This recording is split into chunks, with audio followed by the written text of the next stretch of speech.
Galatia pasal 3, dibenarkan oleh karena iman. Hai orang-orang Galatia yang bodoh, siapakah yang telah mempesona kamu? Bukankah Yesus Kristus yang disalibkan itu telah dilukiskan dengan terang di depanmu?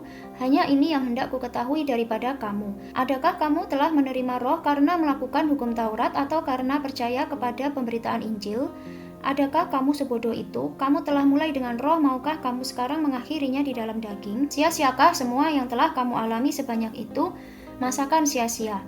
Jadi bagaimana sekarang? Apakah Ia yang menganugerahkan roh kepada kamu dengan berlimpah-limpah dan yang melakukan mujizat di antara kamu berbuat demikian karena kamu melakukan hukum Taurat atau karena kamu percaya kepada pemberitaan Injil? Secara itu jugalah Abraham percaya kepada Allah, maka Allah memperhitungkan hal itu kepadanya sebagai kebenaran. Jadi kamu lihat bahwa mereka yang hidup dari iman, mereka itulah anak-anak Abraham.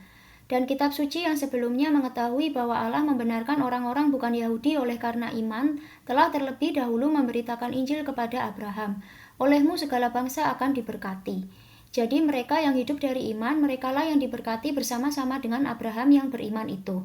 Karena semua orang yang hidup dari pekerjaan hukum Taurat berada di bawah kutuk. Sebab ada tertulis, terkutuklah orang yang tidak setia melakukan segala sesuatu yang tertulis dalam kitab hukum Taurat. Dan bahwa tidak ada orang yang dibenarkan di hadapan Allah karena melakukan hukum Taurat adalah jelas, karena orang yang benar akan hidup oleh iman. Tetapi dasar hukum Taurat bukanlah iman, melainkan siapa yang melakukannya akan hidup karenanya.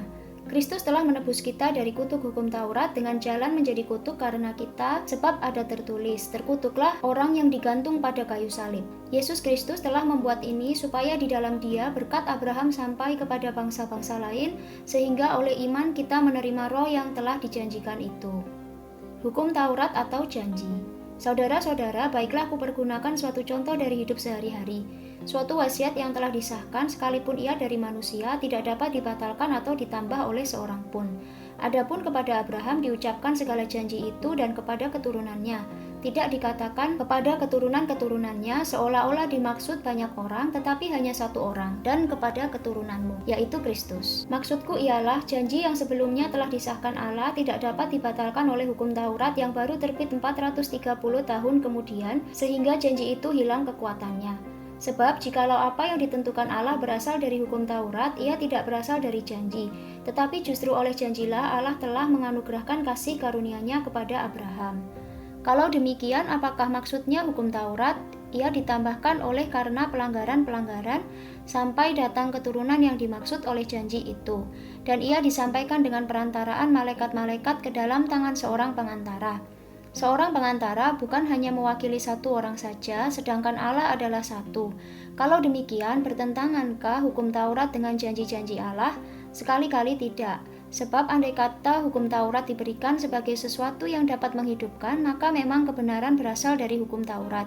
Tetapi kitab suci telah mengurung segala sesuatu di bawah kekuasaan dosa, supaya oleh karena iman dalam Yesus Kristus, janji itu diberikan kepada mereka yang percaya.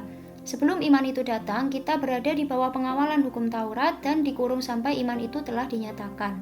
Jadi hukum Taurat adalah penuntun bagi kita sampai Kristus datang, supaya kita dibenarkan karena iman. Sekarang iman itu telah datang, karena itu kita tidak berada lagi di bawah pengawasan penuntun.